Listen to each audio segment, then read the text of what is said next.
defesa, uma constatação. Quem diz que ela fere a soberania nacional é que não sabe o que é nação, não sabe o que é soberania. Porque para você falar que fazer a afirmação, a lei Magnitsky fere, ou seja, viola, ela violenta a soberania nacional, que é algo bom, que é algo que todo país tem que gozar. Primeiro você precisa se perguntar: eu sei o que é soberania nacional? E as pessoas falam, porque esta é uma tática do PT, como ele fez com nós contra eles, como ele fez com a palavra democracia, como ele faz com tantas outras palavras do seu léxico, como o caso do fascismo, como é o caso do genocídio. E esvaziar as palavras da sua carga semântica, do seu conteúdo de significado, é uma tática conhecida pelo nazismo. Viktor Kempler, que é um filólogo, né, um estudioso da origem das palavras, que foi um sobrevivente de Auschwitz, ele escreveu um livro interessante chamado Lingua Tertia Imperii, em latim é a linguagem do Terceiro Reich, e ele mostrou como o nazismo recuperou do Império Romano mais primevo a tática da desumanização de seres através da linguagem. Como é que se desumanizava um ser humano na Roma Antiga? Através do chamado pronome neutro. Quando você queria tirar, excluir alguém da categoria de ser humano, você tinha um pronome específico para ela, que eram os chamados monstrum vel prodigium. São pessoas, né, que hoje nós chamaríamos de pessoas portadoras de deficiência. E é isso que a militância tenta fazer, né? Aplicar uma coisa que exclui pessoas da categoria de seres humanos. Porque o que ninguém estuda. Ah, Pavinato, você sabe tudo. Não, eu não sei tudo. Mas uma coisa eu sei, eu estudo mais. Eu estudo mais que a grande maioria. Eu estudo mais que você, então nós vamos concorrer, porque eu vou procurar estudar mais se eu estiver estudando pouco. Eu não sei tudo, mas eu estudo mais. Principalmente as coisas que eu vou falar. O nazismo, até porque os juristas alemães, a exemplo de Carl Schmitt, que foi o teórico do direito constitucional, o teórico jurídico do nazismo, Carl Schmitt, como todo grande jurista alemão, é muito versado em latim e na história do Império Romano. Por quê? Dos países germânicos, a Alemanha, ainda, né, quando Roma começa a decair e nós temos a formação, em primeiro lugar, antes da fragmentação, do Saxo Império Romano Germânico, o imperador germânico, ele adota o direito romano como forma de organização social. E o direito romano, por exemplo, puro, não aquele canônico que vem encharcado de preceitos do cristianismo, mas o direito romano mais puro mesmo, que é aquele direito romano anterior a Constantino. Então, o jurista alemão, até hoje, estuda latim porque o direito romano puro é a base do direito alemão. E Carl Schmitt, como grande jurista que foi, apesar de ter emprestado a sua genialidade para, de uma maneira torta, de uma maneira desonesta, como muitos ministros que têm notável saber na corte hoje, no Brasil, fazem. São pessoas com notável saber, são juristas, mas emprestam o seu notável saber para promover coisas que eles sabem que não deveriam, mas o fazem por um projeto de poder. Esse foi Carl Schmitt, que fundamentou, né, sacramentou a juridicidade do nazismo. E não só a juridicidade do nazismo. Como bom conhecedor do direito romano, primeiro, e do latim, adotou-se para os judeus uma aplicação par e passo de esvaziamento de certas palavras naquilo que se refere ao monstro um véu prodígio. E dessa maneira você conseguiu excluir para toda uma nação esta categoria de pessoas da humanidade. E deu no que deu. E é por isso que a gente deve conhecer o significado das palavras. Esse é o risco, é um preâmbulo. Então pergunta-se, se você fala que fere a soberania nacional, primeiro, defina. Não precisa definir para mim, defina para si próprio. O que é soberania nacional? Se você fizer, não, olha, se não me perguntar, eu sei, mas se perguntar, eu não sei. Desculpa, isso só vale para o conceito de tempo em Santo Agostinho, em Confissões. Acho que na parte 48, que ele fala o tempo. Se me perguntarem o que é, eu não sei, mas se não me perguntarem, eu sei. Agora, soberania é um conceito jurídico, técnico, e nação, né, que hoje se diz Estado, é o termo técnico mais apropriado, e só se usa nacional, porque para não confundir com estatais, né, porque a nação é um Estado soberano. Então, o que é Estado e o que é soberano? São dois termos jurídicos. Vamos primeiro para o Estado, que é sinônimo de nação. No caso da soberania nacional, é a nação que é Estado, não a nação corintiana. É que a nação também tem outros empregos, que não o termo no jurídico. O Estado, e vou dar aqui a definição do professor Dalmo de Abreu Dalari, no seu livro Teoria Geral do Estado, o professor Dalmo de Abreu Dalari foi um dos fundadores do PT. Então, vou usar aqui um conceito de Estado imparcial para quem me acha um extremista de direita. Simplificando a teoria do professor Dalmo, a equação é a seguinte: Estado igual território mais povo mais direito. Estado é isso. A nação, no sentido jurídico, é isso. Território, povo e direito. Então, quando eu falo de soberania nacional, eu estou falando da soberania territorial, popular e jurídica.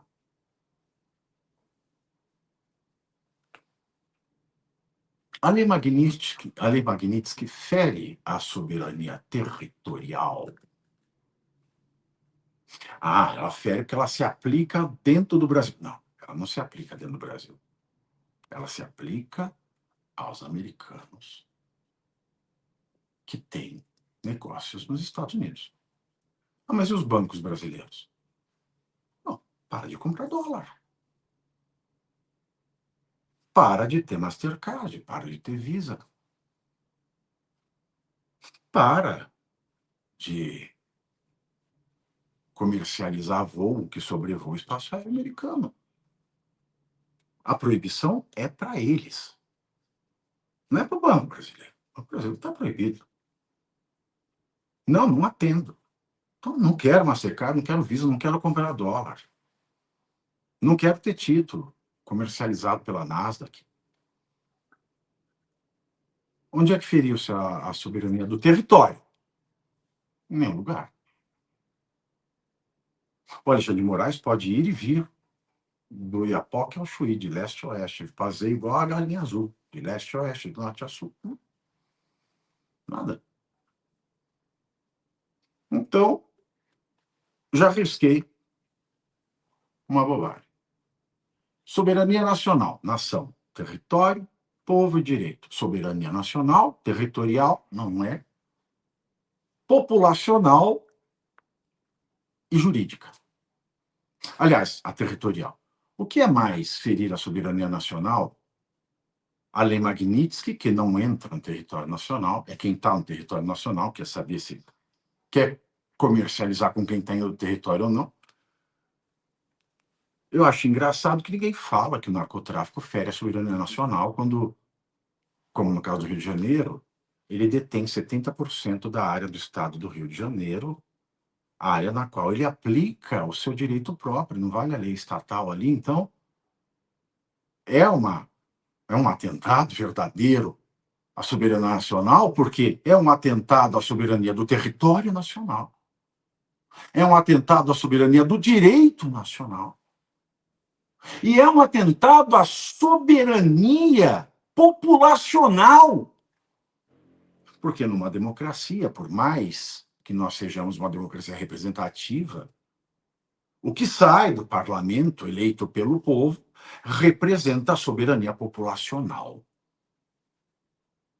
a soberania da vontade do povo, que é expressa na lei, não na jurisprudência, que é expressa na lei, não em programas sociais do governo. Mas mais em programas sociais do governo do que na jurisprudência.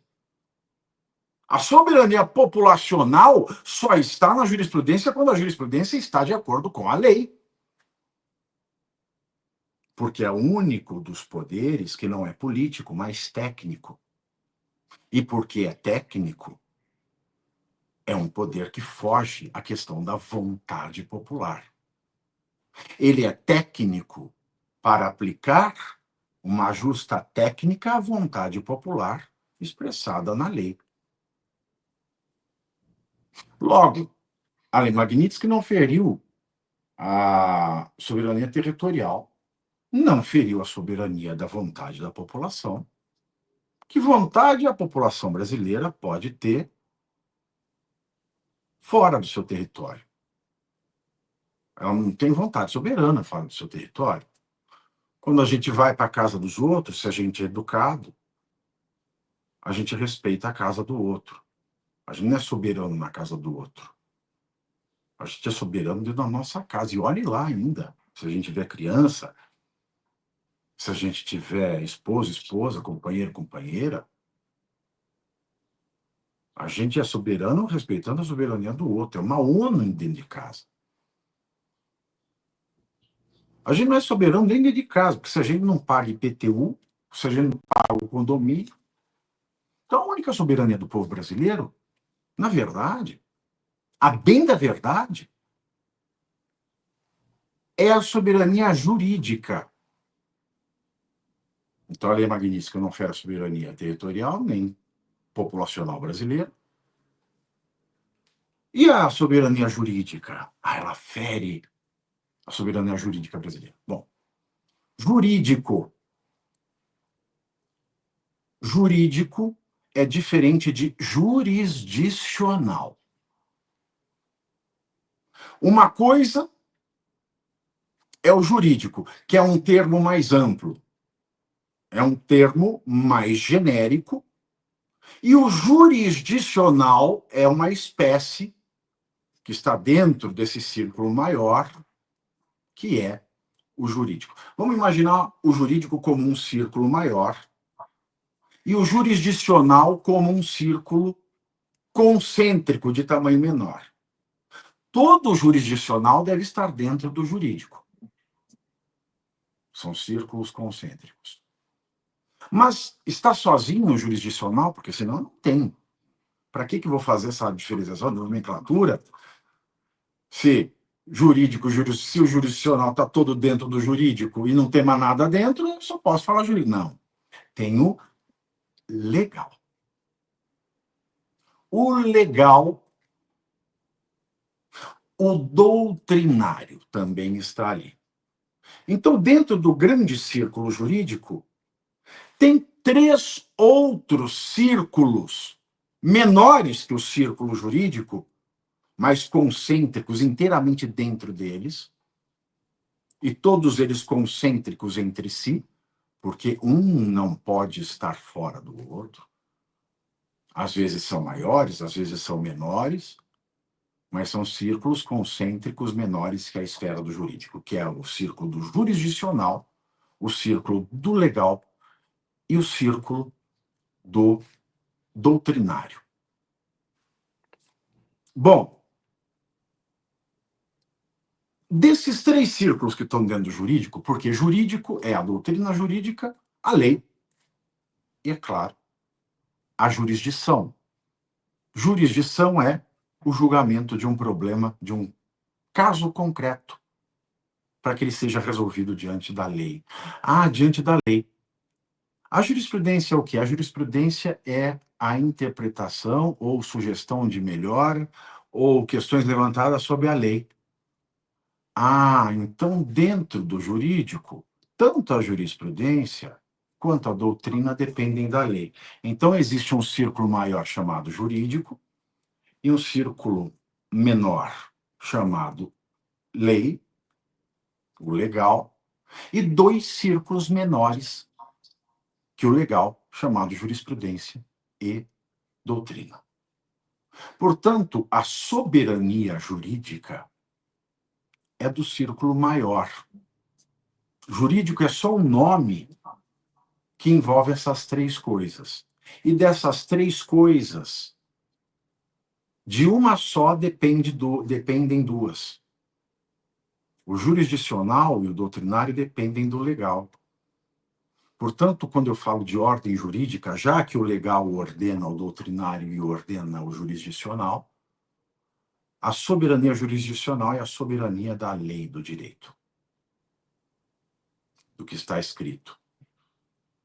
Porque não fosse isso, nós teríamos um problema de violação à soberania populacional, já que a vontade da população está no legal. Porque a população é sempre autor ou réu. Então, metade da população não vai concordar com a decisão judicial e metade vai. Que metade ganha, metade perde.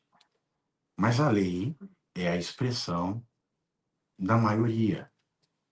Mesmo que seja ruim, que no Brasil é tudo uma desgraça, mas então a soberania nacional no quesito jurídico é a soberania da lei brasileira, não da jurisprudência brasileira. Jurisprudência não é lei. Nós somos um país de matriz romana. Nós não somos um país de matriz inglesa, como é os Estados Unidos, em que a jurisprudência vira precedente e tem força de lei. Não é assim no Brasil. No Brasil vale o que está escrito, principalmente em matéria de direito criminal. Então vamos à lei do Brasil. Em que a lei Magnitsky fere a lei do Brasil?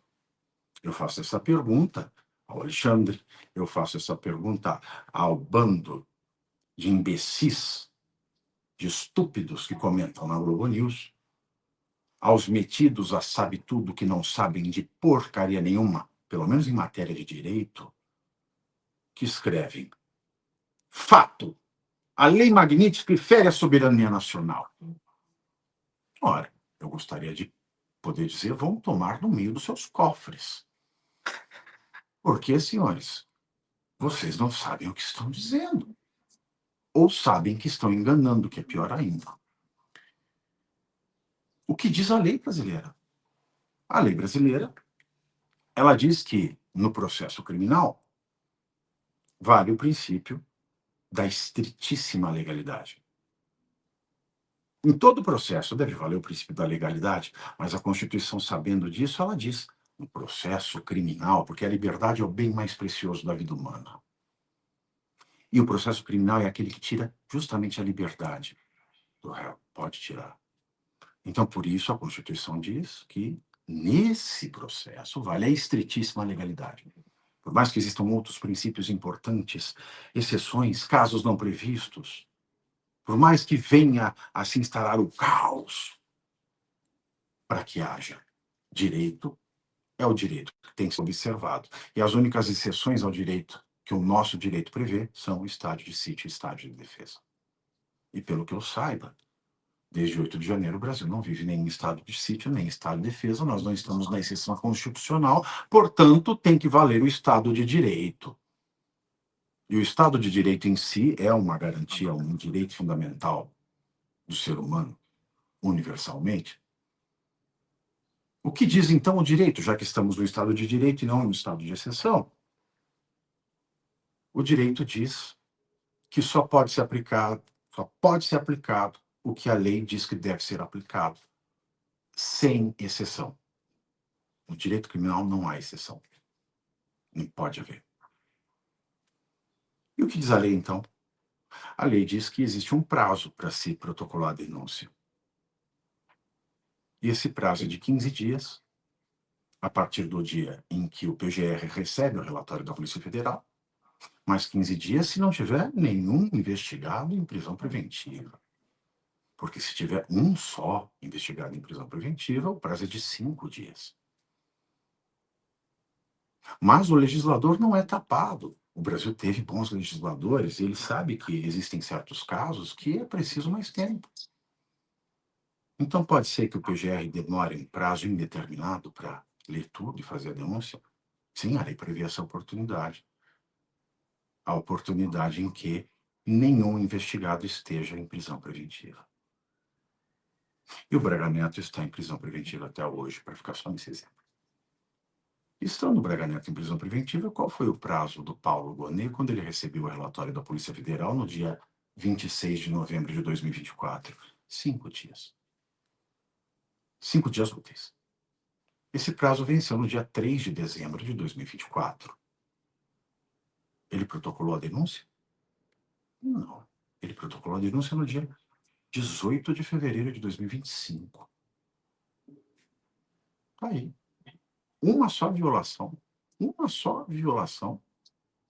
do devido processo legal, do direito à ampla defesa. A acusação perdeu prazo. Outra violação, assumidamente não se deu aos investigados e nem depois que se tornaram réus, acesso a todos os documentos, não só dos autos da denúncia, mas também da investigação, porque a mesma lei que estipula o prazo diz que as defesas têm direito a acesso integral aos documentos da investigação que instruiu a denúncia. Isso não foi feito. Isso foi feito depois da admissibilidade, o que torna nulo o processo. Veja aqui, eu falaria a mesma coisa se o Bolsonaro confessasse ter sido o líder de um golpe que ele queria mesmo instaurar no Brasil, um regime de exceção chefiado por ele. Eu diria o mesmo que eu estou dizendo se ele confessasse que ele é inspirado em Mussolini. É uma hipótese. Por que eu diria o mesmo? Eu diria que está se violando o direito fundamental no Brasil, justamente porque no Brasil existe um estado de exceção ao direito fundamental à ampla defesa. Porque até você não ser condenado no Brasil, você goza de presunção de inocência. Até um réu confesso goza de presunção de inocência até o trânsito em julgado. E se é para valer o direito, tem que valer o devido processo legal. Então, perdeu-se o prazo. E antes disso, a gente pode falar em nulidade do inquérito, por outras razões, perdeu-se o prazo, não se deu a defesa, não se franqueou às defesas o acesso a toda a documentação das investigações. O processo é público, mas, por incrível que pareça, em alguns casos, proibiu-se o público de entrar no plenário da primeira turma e usar celular, transmitir. Transmissões que foram feitas depois, gravações editadas pelo Alexandre de Moraes. E eu posso aqui passar a tarde toda falando disso, né, e ficar com o exemplo da delação do Mauro Cid. A lei brasileira proíbe que o contrato de colaboração premiada preveja benefícios a qualquer pessoa, da família ou não, que ultrapassem a pessoa que é o colaborador. Então, os benefícios de uma colaboração premiada só podem atingir a pessoa do colaborador. E o que a gente viu no Brasil foi o ministro Alexandre de Moraes, uma audiência que era proibida, porque não existe audiência de ratificação na lei. A lei é clara a dizer que só existe audiência de homologação. Não há. A lei proíbe qualquer outra audiência depois da audiência de homologação. Mas tivemos essa audiência. Nessa audiência, a Moraes aparece falando: olha, se você não for, se você não se comportar, você vai voltar à perseguição criminal contra seu pai, sua mulher e sua filha. Aí fala, ameaça clara, mas aí vem porque o povo não entende do direito, Pode. e esses juristas não entendem ou entendem e são desonestos e falam: mas isso eram os termos, ele só fez reiterar os termos do contrato da colaboração. Ou seja, ele explicitou para o Brasil inteiro que nós estamos até agora trabalhando com um contrato de colaboração ilegal, porque ele contempla pessoas que ultrapassam a pessoa do colaborador. E quando nós fazemos as perguntas certas, eles fazem como o censor do regime militar. Ignorem, não falem nem bem e nem mal. É claro, quem tem razão? Quem fere? Quem tem razão não. Quem é que fere a soberania jurídica do Brasil? É o Alexandre de Moraes ou a Lei Magnitsky? Quem fere a soberania jurídica do Brasil é o STF hoje. Então, quem é o vilão contra a soberania do Estado brasileiro é o STF, não a Lei Magnitsky. Porque, pela definição de soberania como território, povo e direito, quem fere o povo, quem fere o direito e quem fere até mesmo o território. Veja que numa busca e apreensão do Bolsonaro, o policial chegou a ir ao banheiro e lá achou uma desculpa de ir ao banheiro. Pendrive. Isso é violação do território doméstico, né? O direito fundamental à inviolabilidade do domicílio. Ah, mas já era uma busca e apreensão. Ok, decretada num processo irregular. E mesmo que fosse irregular, o policial não pode entrar sozinho num banheiro. Ou seja, o único que fere a soberania nacional é o STF. É o único que fere território, é o único que fere povo, é o único que fere direito. E o Alexandre de Moraes não é a nação. O STF não é a nação. A nação é o somatório das suas instituições, do seu povo e do seu território. E as instituições nascem de uma instituição primeira. Essa instituição primeira se chama Constituição Federal, que é a primeira da ordem da soberania jurídica, porque é a lei maior, é a instituição maior. E se instituições menores ferem a instituição maior, é um golpe de Estado, porque a soberania é da instituição maior e não das instituições menores.